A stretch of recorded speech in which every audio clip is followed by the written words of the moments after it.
The present administration's economic policies has always been questioned since they came on board in 2023, and that's because of how it's affecting the ordinary man on the street.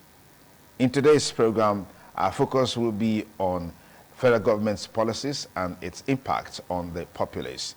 And that's because, again, at the beginning of the present administration, President Bola Ahmed Tinubu made a pronouncement as it relates to fuel subsidy, and that has changed the economic situation of the country and, to an extent, the lives of the ordinary Nigerians for good. Some say if that pronouncement wasn't made by Mr. President, perhaps things wouldn't have been as bad as this. But we've seen a spiraling inflation in the last couple of months, and we've seen the dollar, going up at such a geometric progression for some time, even though there seems to be a downward trend for the dollar as against the naira. But we hope that all of these will be sustained. But just before we could say Jack Robinson and enjoy all that we're seeing with the naira strengthening against the dollar, on Wednesday, through the Nigerian Electricity Regulatory Commission, the federal government came up with new tariff for electricity. Labor, talking about the organized labor, is already threatening a showdown with the federal government on the new electricity tariff. The federal government, like I said before, on Friday, insisted on the 240% hike in tariff payable by power consumers in Band A category, despite calls for its reversal. It also revealed that the subsidized power pricing regime will be for the short term, with a transition plan to achieve a full cost-reflective tariff within a period of 3 years. However, the decision did not go down well with the organized labor, with the Nigeria Labour Congress (NLC), which told the federal government to prepare for the consequences of the tariff hike, which it described as wicked and unpopular, stressing that since the government preferred to listen to the World Bank and the International Monetary Fund (IMF), it should be ready to face the consequences. The head of information NLC, Benson Upa, told newsmen that we did say earlier that this tariff hike is insensitive and unpopular. So if the government elects to continue with a hike or persist in something that is evil, I'm sure it is equally prepared for the consequences of that evil. The manufacturers are saying this is going to hurt businesses and make the environment more hostile, and we also said so. There is no place in the world where high power tariffs have supported manufacturing, not even in the developed world. So it completely beats our imagination for the minister to have the audacity to say that the policy would continue. What this means is that the minister and the president are not in charge. It is saddening that the minister elected to pursue an unpopular policy, Upa added. It shows that the minister and the president are not in charge. The people in charge are the World Bank and the IMF. They are the ones driving this highly injurious policy. So our leaders should be prepared for the consequences of this highly injurious policy. That is what I will say about this issue for now, end of quote. Manufacturers and the organized labor had kicked against the hike in tariff payable by about 1.9 million consumers, which was approved and announced by the federal government on Wednesday. Subsidy on electricity was withdrawn completely from the tariff of consumers on the Band A category, which constitute about 15% of the total 12.82 million power consumers across the country.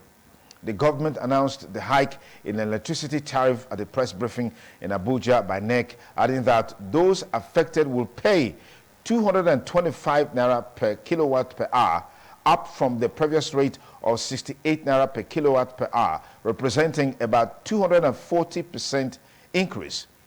The government stated that the decision took effect on April 3, 2024, But the organized private sector, NLC, and the Trade Union Congress kicked against the hike in tariff for power users and demanded that the decision be reversed. They argued that the hike in tariff will send manufacturers out of business, worsen inflation, and stifle small and medium enterprises, adding that there was no place in Nigeria currently enjoying up to 20 hours of power supply daily. We've seen the organized labor issue threats over the years, and how all of this will pan out, only time will tell. With that, I say welcome to the program Politics Today on Independent Television and Radio. My name is Sonny Duke Okosun, your host on the program. My guest today is an associate professor of English and Literature from the University of Benin, Dr. Kunle Mahmood. Many thanks for joining us on the program. Thank you very much. Well, let's start from the basis in this conversation. Yes. The present administration coming on board with an economic policy which some say ought to have been in place before the present administration came on board, talking about the fuel subsidy removal. And immediately that decision was taken, that announcement was made by President Bola Ahmed Tinubu, we saw a drastic change in the economy. And I've heard people say this policy wasn't well thought out by the present administration. At least the realities on the ground in terms of the harsh nature of the economy points to that fact. But it was just like postponing the evil days. All the presidential candidates, the major parties, had the intention of removing fuel subsidy. So was it right at the time it took place, going by what we have seen in the last few months? Yes, once again, thank you for having me. It's my pleasure. I think that President Bola Ahmed Tinubu had a script written already before he became president. But it's not dynamic enough to see that what's in that script does not tally with the realities on the ground. Because by the time that script was written, I think the exchange rate was very fair, the economy was better, and he thought if he introduced these new ones, like increase the tariff and the fuel subsidy, these were going to change almost immediately to get a stronger economy. But he needs to be mindful of the state of Nigerians. Officially, we are told that over 60% of Nigerians already live below the poverty line. So this is a time for him to re-examine that script and take into consideration the fact that if there are no Nigerians, he will not be president. You need to rule over people. Every day people are getting emasculated, emancipated. People are getting hopeless. The level of beggars, the number of beggars you have on the streets today is alarming. Almost everybody is a beggar. There's nowhere you go that people are not coming to you to tell you different stories. They need to eat, they want to transport, their child is sick, somebody is in the hospital. So I think that the president had a script written for him because he knew long ago he was going to be president of Nigeria. And these are his plans of making Nigeria a better nation. But he's not taking into consideration the present realities, that script will not work this time. Because life is becoming terrible and it's becoming unbearable, you see. For instance, on the day he was sworn in, he announced very boldly and confidently that there was no more going to be fuel subsidy. After a week, when he saw that everything had turned upside down, fuel jumped to almost 600 naira, everything went up, the dollar began to consume the naira almost totally. He ought to have taken a second look at that pronouncement to see how to ameliorate the plight of Nigerians. So he is not being dynamic because he's not looking at his script in line with what Nigerians are going through right now. Okay. Just now we have 240% hike in electricity tariff. Yes. But the government is saying this is for, this is majorly for band A consumers. Basically, manufacturers, those in the businesses that are going to experience this increase. What do you make of this? Now, first of all, that categorization to me does not show good leadership. Why do you have to be on a particular category to enjoy electricity for 24 hours, another category for 18, another, then the list is for 5 hours a day. Nigerians want electricity 24 hours a day. You don't categorize. That is segregational. You see it. And even if you pay for it 24 hours, I dare say that there's no place in Nigeria anybody is enjoying 24 hours electricity. What I heard is that that was meant for manufacturers, those who run their machines 24 hours, in order to relieve them of the huge expenses on diesel. Yes, but they are beginning to adapt to the cost of diesel. We hear that a major refinery has reduced the price of diesel, so the pain is not as much as it would have been, which he thinks is trying to ameliorate by offering 24 hours electricity, but raising the tariff. Okay. Now, these things are not in order. It's certainly out of place.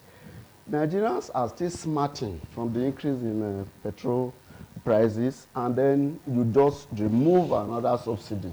I don't think that's well thought out. It's not well planned out. You should let us first adapt to or come out of these pains that we are going through with the removal of subsidy from petrol before you now say electricity. Take these things one at a time. The president has a 4-year tenure to start with. He still has a long time ahead of him. You don't kill everybody and then there will be nobody to even remove subsidy on anything from. That's how I look at the matter. Okay, let's look at the position of the organized labor in engaging the federal government on this latest development. We saw that with the fuel subsidy removal. Did it really yield any result? Do you expect anything different, I mean, in terms of this so-called engagement with the federal government on this fuel subsidy? Yes, to tell you the truth, the Duke, I don't expect to see anything different, because the Nigerian labor movement, if you want to go back to it's not what it used to be now. You see, the human input, individual human input is swallowing up the ideals of the organization.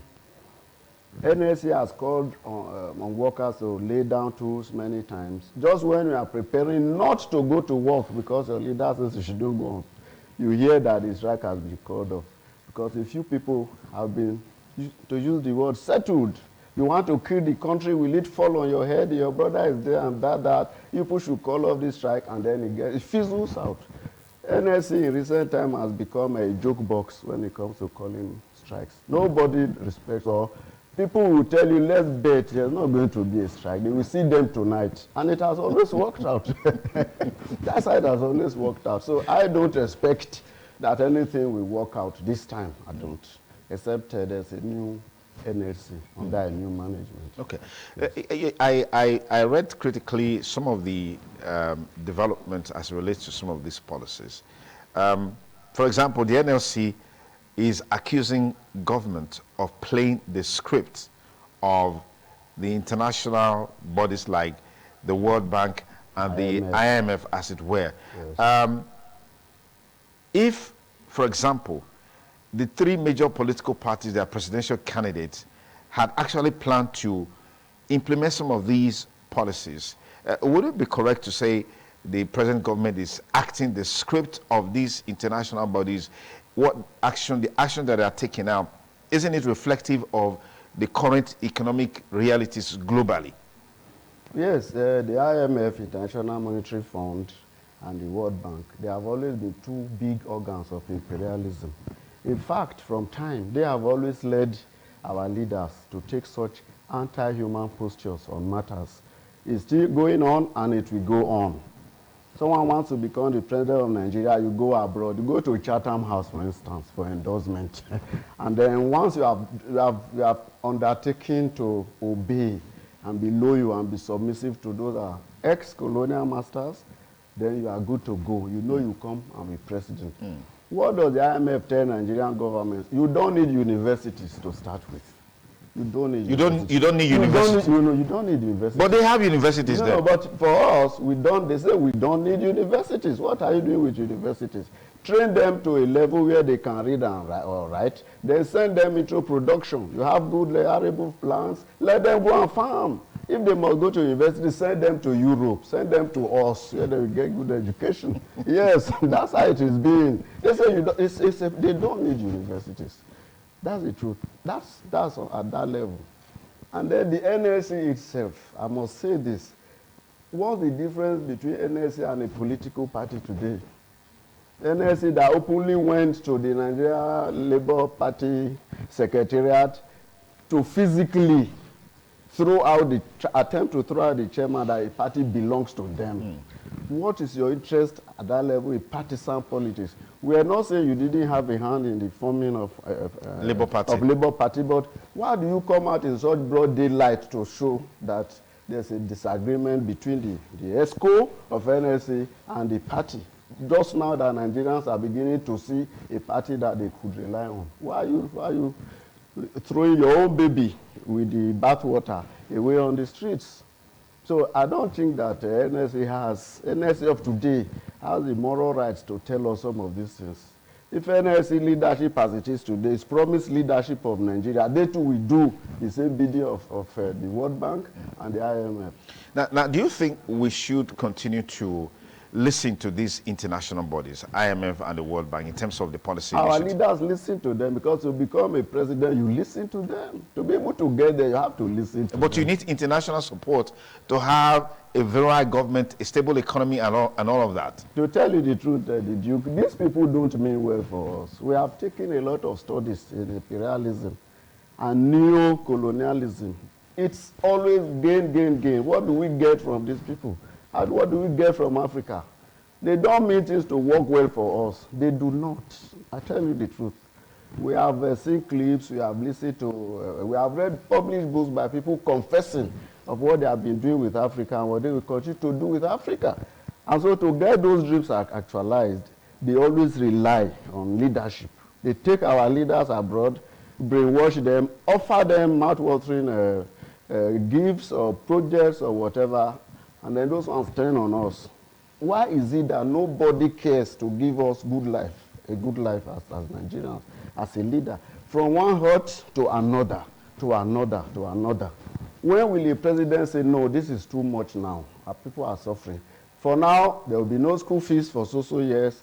Government is going to take care of that. For now, we are going to build housing units. There are a lot of people who are not living in houses. For now, we are going to do that. For now, we do that. You hardly get those things.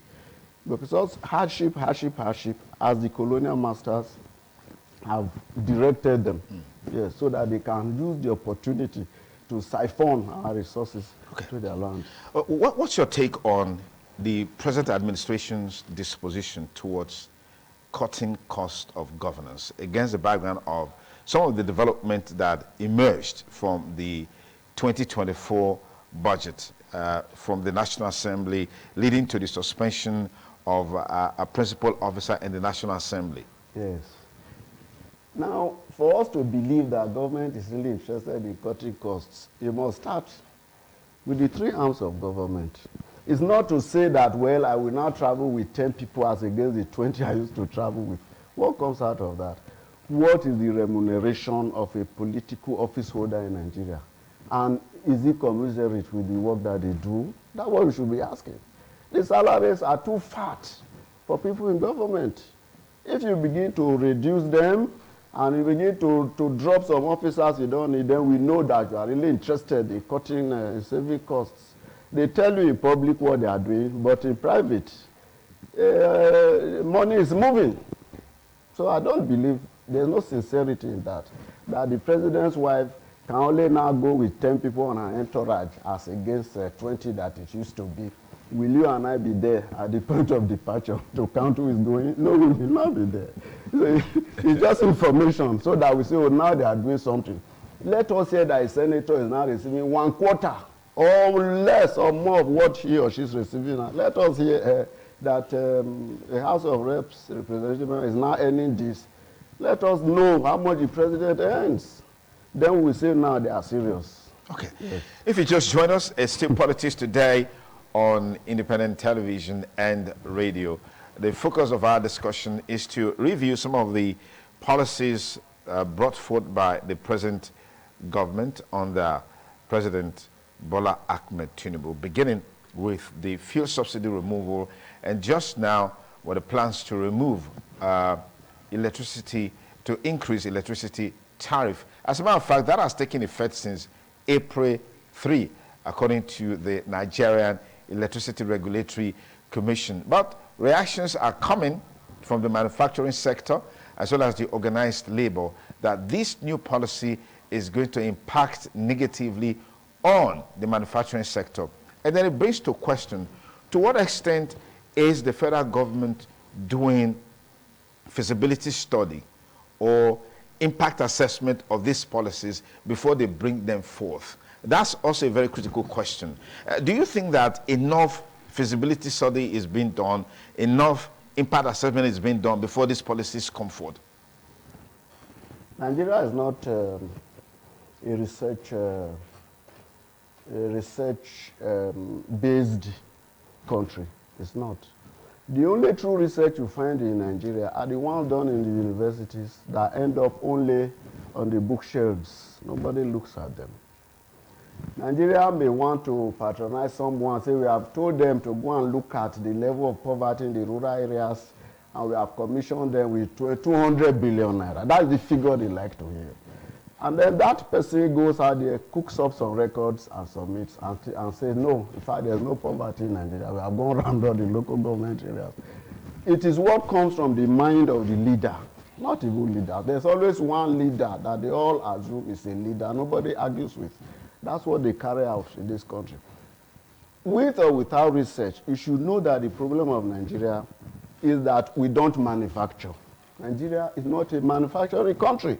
We consume a lot. That's why the dollar keeps going up. It is only common sense that government should engage with the Manufacturers Association to encourage them. Give them subsidies, reduce the rate of tariff on electricity, not increase. That's why I told you some time ago that they are not interested in the welfare of Nigerians, as instructed by their colonial overlords. That's the truth. So it's not based on research that they say, let us do a little. They just feel, okay, what will it go? How will it go now? If we promise that, then we can produce electricity. What is the firm hold that if subsidy is raised and implemented and we begin to pay, there won't be adequate electricity? Yes. Many times they have done all manner of things, increase subsidy, reduce that things will get better. Things don't ever get better. So this is not going to make electricity production better. As usual, the Asian countries are taking interest in this matter, and I'm sure you know that people are going solar with some little money. They wire your house, you have electricity to use. I just hope that BDC or the power generating company does not go the way of the old Nitel, that it becomes history. Because our people are not thoughtful and don't look at the past to say, this is how that went, this is how this too might go. It just might go that way. All right. It's easier for people to criticize the government against the background of some of the harsh realities that we're experiencing. Yes. But what do you make of the fact that in recent times, we have seen the dollar slide and the naira gain some level of strength? Can't we give the government some credit along those lines? Of course, government should get the credit, and I commend the government effort. But how did we get here? What led to it? Because of the fact that government was bold enough to dare something by starting with the almighty Binance, a cryptocurrency company, pretending to be helping Nigerians. Yes, and then the change in the leadership in the Central Bank of Nigeria, where people could go and retain naira. Give me 200 billion, I will bring it back in the evening, we turn something for you. And then you go here quickly, you sell it, you add. See, people are just doing whatever they like. The increase in the rate of the dollar against the naira was because of our greed. Just some greedy individuals who have anyway made a lot of money. But I tell them that the white man says that he got, he spent. So the way you get your money, that's how you are going to spend it. It was not a genuine way of making money, and the thing has stabilized. Thank God for the new CBN governor, who is helping Ahmed Tinubu, our president, out, and things are falling in place. Otherwise, it was just a free-for-all game. But is this sustainable? I mean, using Nigeria as a case study, from your experience in some of these policies in the country, what has been achieved so far, particularly with this seeming gain of the naira against the dollar? Is this sustainable? Yes, I dare say so. The rise in patriotism by some entrepreneurs is going to help this to remain as it is, and the naira could even go higher against the dollar. First, passengers, air travelers were in a fix when all the foreign companies said they were no longer flying Nigeria anywhere, London, US, and whatever, because they wanted to be paid in dollars. And then Airpeace Onyama says, no, I'm going to fly London. Initially, it was a very difficult problem, but he got it and has made one successful flight at over 60% interest, profit. Yes, to Nigerians. So nobody is going to stay out there waiting to spend dollars to fly Air France or Lufthansa and all that, because he, as an individual entrepreneur, has taken it upon himself as a patron that this thing can be better. So he has done that. Somebody like Aliko Dangote too, I'm told, when his refinery takes off. In fact, it's already been said that the price of diesel has crashed. Even the price of fuel will also crash. So we don't need to spend so much dollars to import some of these things. So that's how to sustain the exchange. So if you find more entrepreneurs doing things that will reduce the reliance, the dependence on the dollar, you can be sure that Naira will stabilize. Okay. Yes.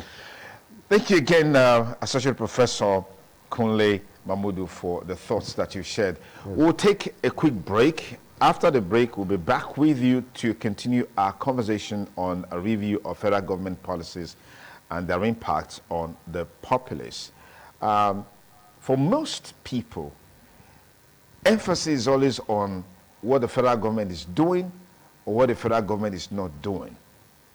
But we don't give attention to what the state governments are doing and what they are not doing. On the second half of this program, we'll look at how is the state government, or how are the state governors or governments complementing the efforts of the federal government. I have a serious query and concern for the federal government over what they are doing with roads. In Benin City and in Edo State, for example, many of the roads that are attracting federal government's intervention plans, we were really concerned that those roads will be given accelerated attention so they can be okay with the rains coming in. Now the rains are back. I mean, it rained more or less like 24 hours in Benin City from yesterday to today. And if you drive on Sapele Road, it's not a funny experience. The people in Ekpoma, Edo Central Senatorial District, I'm sure it's a hopeless situation for them considering the state of that road, linking Abuja, linking Lokoja, and all of that. So where are we? We thought that with the energy with which the Honorable Minister for Works hit the ground running, going to locations and all of that, at least would have seen some real appreciable impacts made on these roads so that Nigerians can really enjoy them to an extent. But it looks like it's going to be a very big gloom in this year, 2024 rainy season, if the indices on the ground is anything to go by. That will be part of our discussion. Then, of course, we'll look at what the state government's really doing. Are they doing enough to tackle the harsh economic realities that the people are experiencing? Because for most people, whatever the federal government is doing is in Abuja. The people that are residing in the states are the ones feeling the brunt of some of these policies. Would you say that state governors are doing enough to ameliorate the plight of their citizens, complementary to what the federal government is doing? I mean, looking at the stark realities on the ground in terms of the impacts of the economy. Okay. To start with, Nigeria essentially should be run on a three-tier basis: federal, state, local government. As long as the local government authorities do not work, Nigeria cannot stabilize. Why? What's your perspective on that? The governors, who are the true emperors of this our republic, are those who have captured and conquered everything for themselves, forgetting that there is a local government structure under the state that they ought to look after. Let the money come straight from the federal government to the local government. Of course, you remember they fought it. At a point, the former president ordered that money should be remitted straight to local government leaders so they can do their own projects and run their local government. The governors fought against that, insisting that the money should be paid to the state coffers and then they do the disbursement. And then they go ahead from there to organize the kangaroo elections, place their people who cannot challenge them. As long as the local government areas where you have the peasants, you have the high number of uneducated people, you have the real poor people are not reached by government, Nigeria will remain a sick state. I tell you this, because what the governors do is they just take the money, take even palliatives that are sent, store them in warehouses until people begin to break into those warehouses. We worked a lot of that last year. People knew that there were palliatives in warehouses for them, that the governments were sitting, and they broke into those warehouses to help themselves. The governors see themselves as just receptacles, not as dispensers. So whatever comes for the federal government, many of them manage to pay salaries and do some few high service things, and we don't know how the other one gets spent. So if you want to give palliatives to your people, there are so many areas to look at. People will see what you are doing, people will see how you are doing it. But we don't get to hear that. As for the roads you mentioned, they say that roads are owned by federal government, some by state government. And some governors will even spend extra money to make large billboards declaring that this road is not for the state, it's for the federal government. Please bear with us. The cost of making that signboard can at least maintain the roads, can repair the potholes. So it's such a funny state that we are in. Everybody believes in too much concentration of power. There's too much power at the center. Break down the roads. Roads belong to state. Any road that passes through your state is yours. You get allocation for fixing it. And then the roads will not be as bad as this. The story of Ekpoma has become a tale told and retold, so that whoever tests it now looks like an idiot. Because it is still news, it's everywhere. What is the problem with that short distance in Ekpoma that for years has remained that way? So whether the minister goes here, he comes here, because I know that what they have in mind, they do have in mind. This is all showmanship. They may not go to fix them. They are waiting for the next election to promise us that they are going to fix these roads. Vote for them. After that, they don't fix the roads. So it's such a pitiable state we find ourselves in this country. There's no development in the true sense. There isn't. Once government makes a pronouncement, people applaud it, and it's taken as done.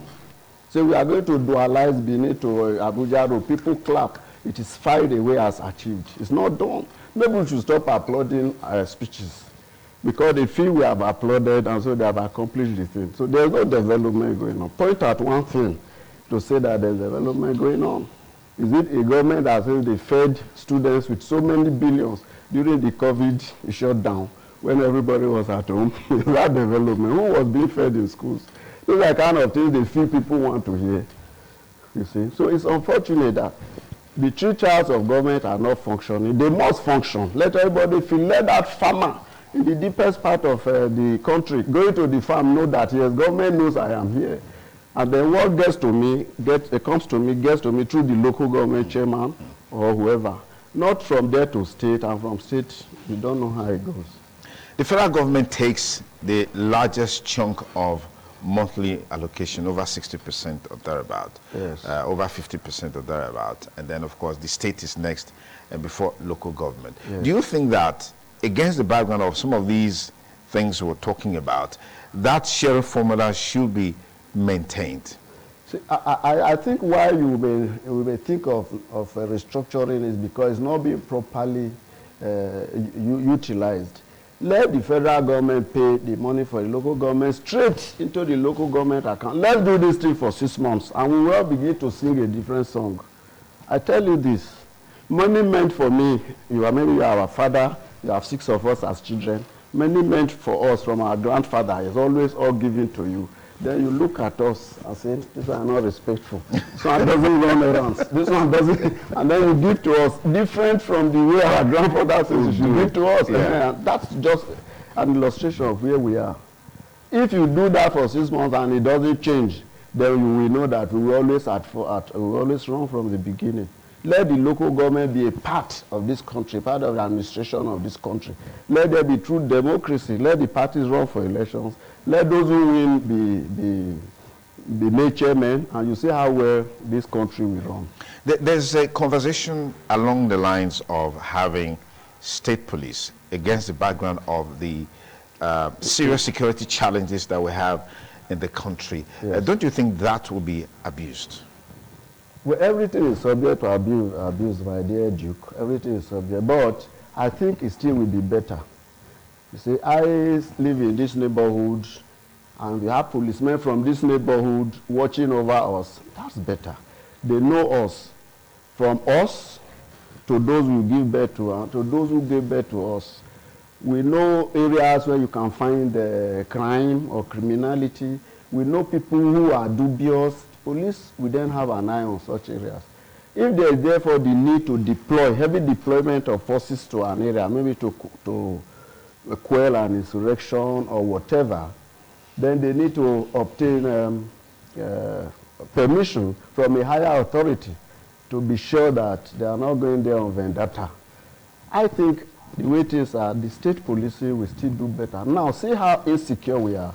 If there's a problem, a big problem in Oluku here, for instance, the governor tells the AIG, the AIG calls the man in Abuja, can I? But the governor is said to be the security officer of the state, but he doesn't have control of the apparatus. That's where the weakness is.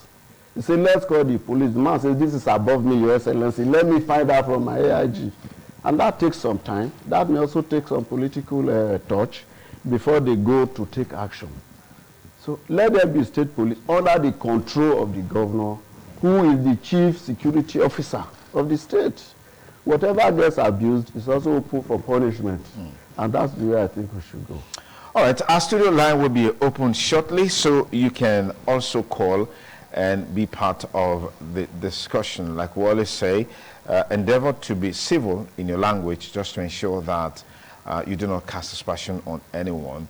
You dial the studio number right now, right away, and let's get your take on policies brought forth under the present administration and the impacts they are having on the populace. That's talking about you and I.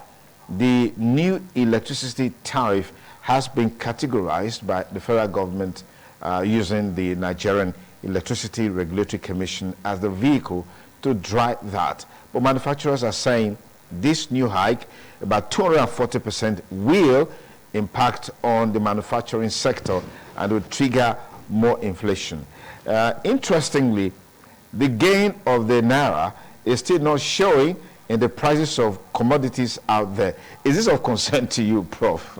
No, I think that it will take some time because Nigeria economy is run by cartels. Yes, so they have held meetings. They always hold meetings. Let us first exhaust the old stock. We have to exhaust the old stock before we allow new ones to come in. Otherwise, who pays for the losses? That'll be incurred. Yes, I think that's what they are waiting for. I think so. Yes. Okay, let's get your calls coming and then talk to us on some of the conversations that we've had so far. Please, when your call push to endeavor to turn down the audio level on your television set or your radio so we can have a very, very meaningful conversation. Dial the studio number. We'll have that on the screen.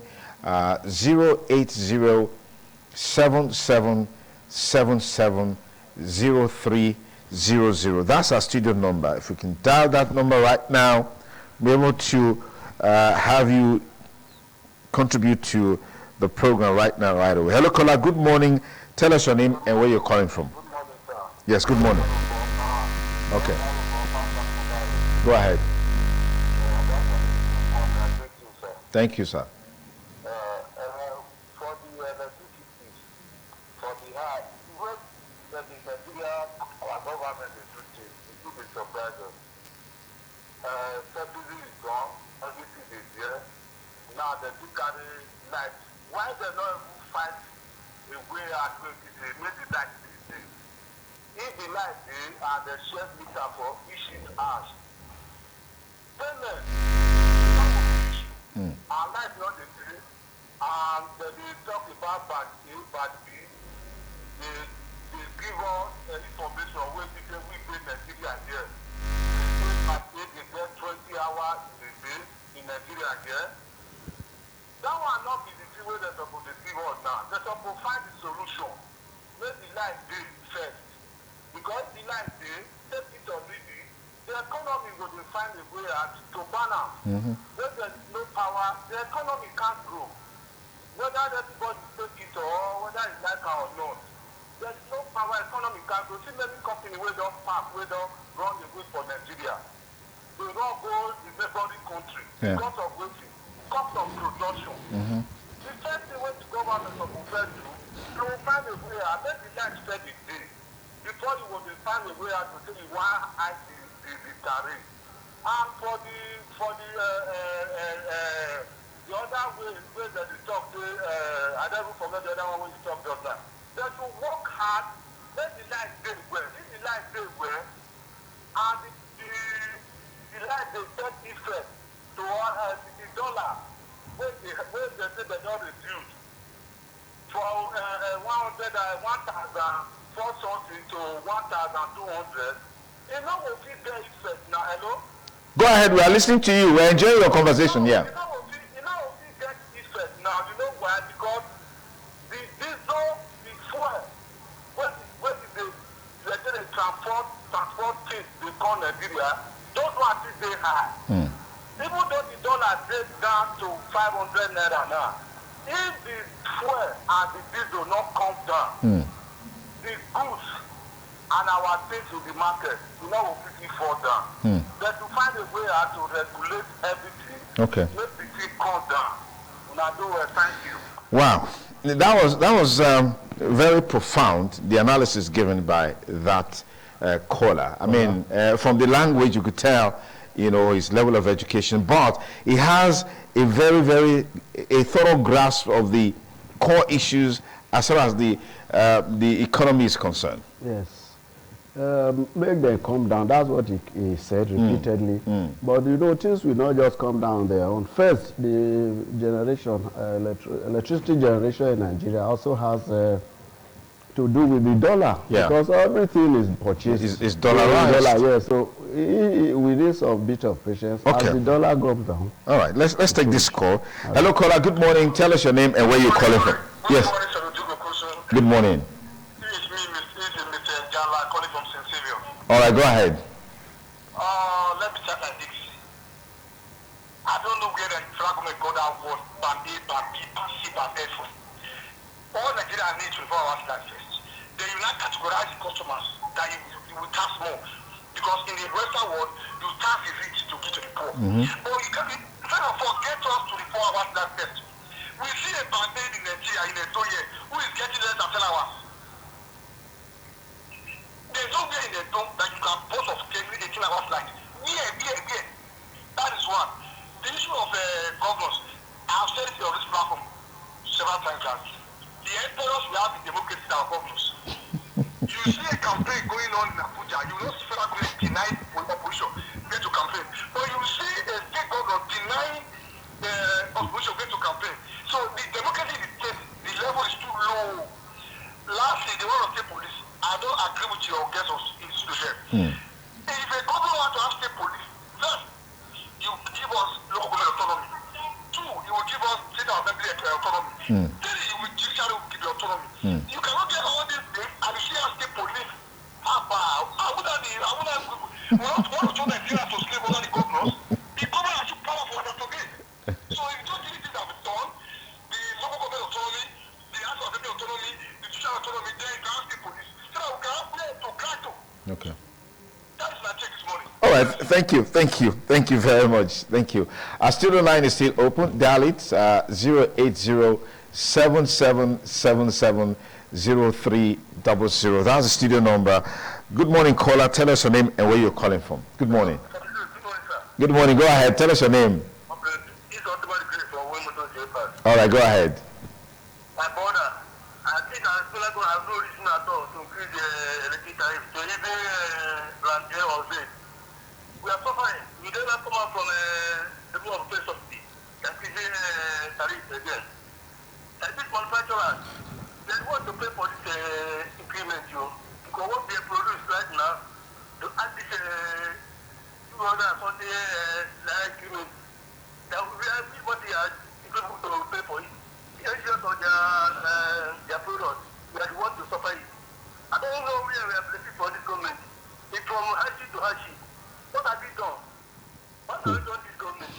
What has the FPC government? It's very, very unfair. And I think it's a wickedness.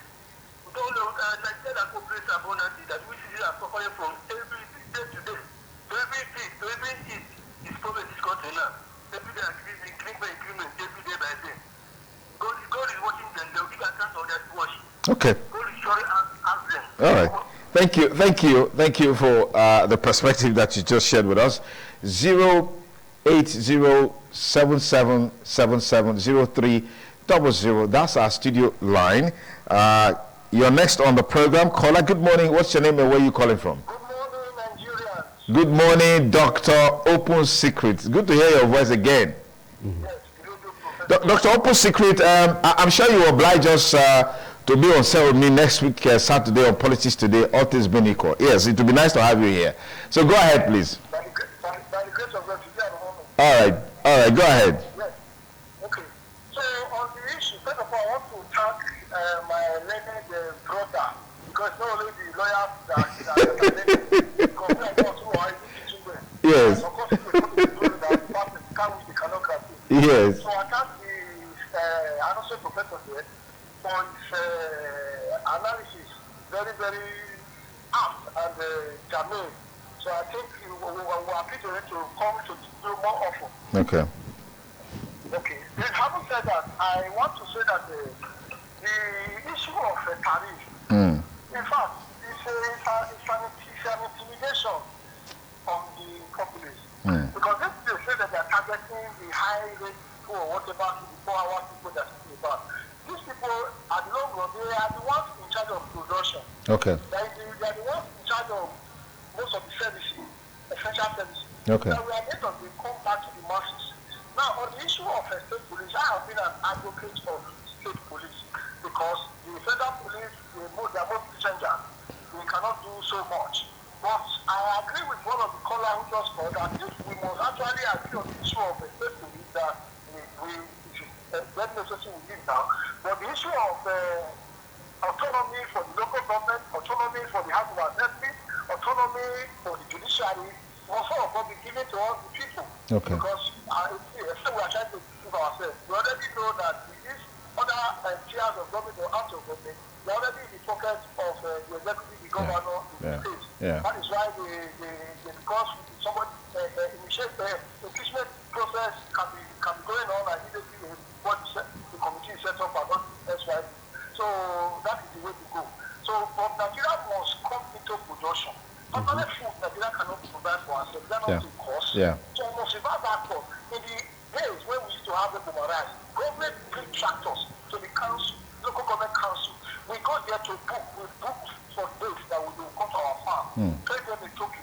After killing the harrow for us, they come and plant for us. They come out with the tractors. But those things are not there. The people who are supposed to be in the place making farm for people to produce food, they are turning them away. Yeah. And moreover, no, life is difficult in the village. Yeah. No electricity, no food, no school, no secondary school.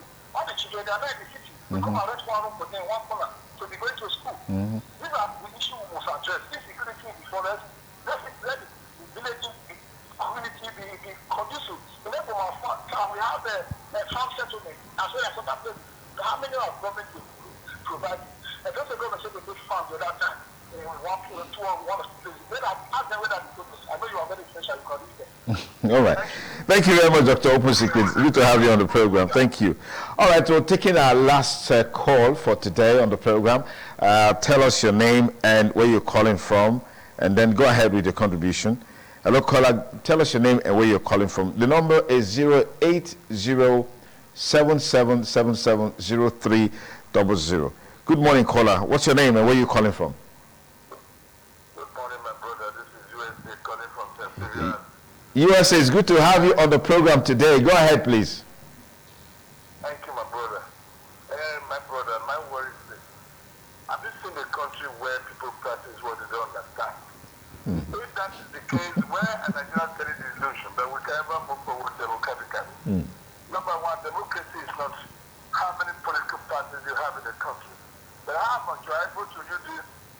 international and local work, civilized political system in developing the human society. And when you are doing that, you don't think of the interest of your family, but the interest of your nation. You think of how to strategize in time of trouble. How do we defend our nation? Look at all the resources. How do we cover all this into wealth? How do we establish international relations with the rest of the world and create a civilized, a nation where if you sneeze, the whole world catches cold. You can see what the Americans are doing with their democracy. But here, what we are practicing is what I call black and white democracy. Is it not funny, my brother? And I repeat, is it not funny we are still discussing elementary issues that can easily be handled by civilized political leaders? Yeah. Nobody is talking on science and technology. We, the Americans, are used to create so much wealth and defense for that amazing country. Here is the country. A political leader cannot even make an inspiring speech that can steer the soul of the nation to greatness. Yeah. Every day we keep on living under the illusion that Nigeria will be free. The way we are going, it is a lie. Democracy is not how many cars you have in your compound, how many what you call buildings you have in Nigeria, home and abroad. Let us think like civilized people. Let us use our democracy the way the Americans are using it. And see whether Nigeria will not catch up with what the United States of America did. All right, thank you very much. Yes, that's the much we can take from you, but the points that you made are quite lucid and very germane and very critical, tangentially to all the issues that we've been talking about. But let me get a final word from Dr. Kunle. Yes, all the callers made a strong impact on me because they followed the discussion and they have seen that we are quite logical in our reasoning. First, when you want to develop a place and you are using the people, by the time you overtax them, you weaken them, and you cannot even get any more output from them, then you are killing the place you think you are developing. Yeah. If you say you are removing subsidy, you are removing tariff, or you are raising tariff because you have been over-subsidizing, that is the job of a state.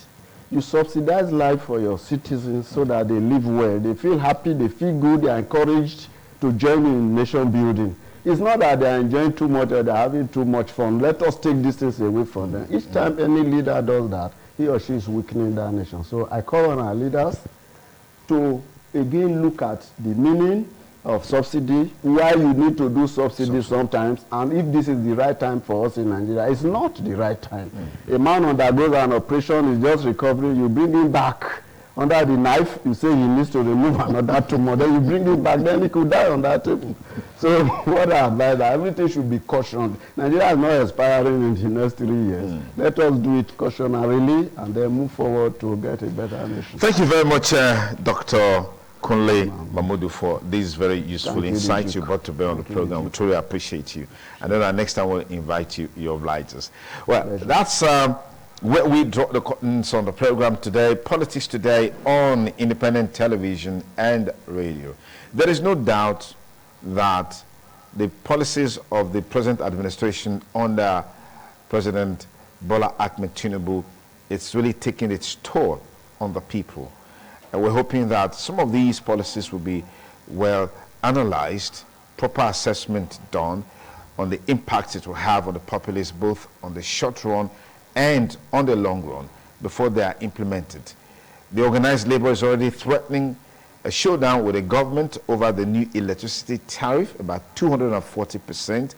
That's really on the high side against the background of where we're coming from 68 naira per kilowatt per hour to 225 naira per kilowatt per hour.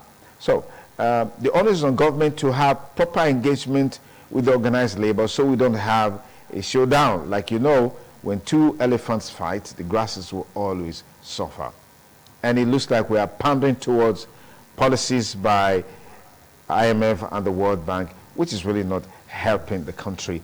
In a time past, an argument came forth that government has no business doing business. But we're seeing all that has happened now with government, hands, removing their hands from business, and it's really not leading us anywhere. So we need to have a very holistic and robust approach in dealing with these economic policies so that Nigerians can actually begin to feel the positive impact of government. Where we are today is not where we should be, but we can retingle the things we're doing and then see how we can make life more meaningful for the people. The issue of insecurity is getting bigger by the day. The Okwama killing is still there. In the northern part of the country, bandits are just having a field day, picking children from schools at will. They get paid ransom, and then everybody celebrates in government house. They give the children new clothes, give them food, give their parents some money. Then it ends. And those guys need some money. Again, they look for a nearby school, pick the children up. I mean, this can't continue. Certainly it can't continue. I'm sure perhaps that's the reason why people are saying we need to have state police. Just a few days ago, the bank manager of a bank in Igwebe was kidnapped and killed even after ransom was paid. If we have an effective security system, I mean, at the local level, yes, some of those things will be nipped in the bud. Well, that's our package for today on the program. I want to say big thanks to you for staying with us, and do have a great weekend ahead. Bye for now.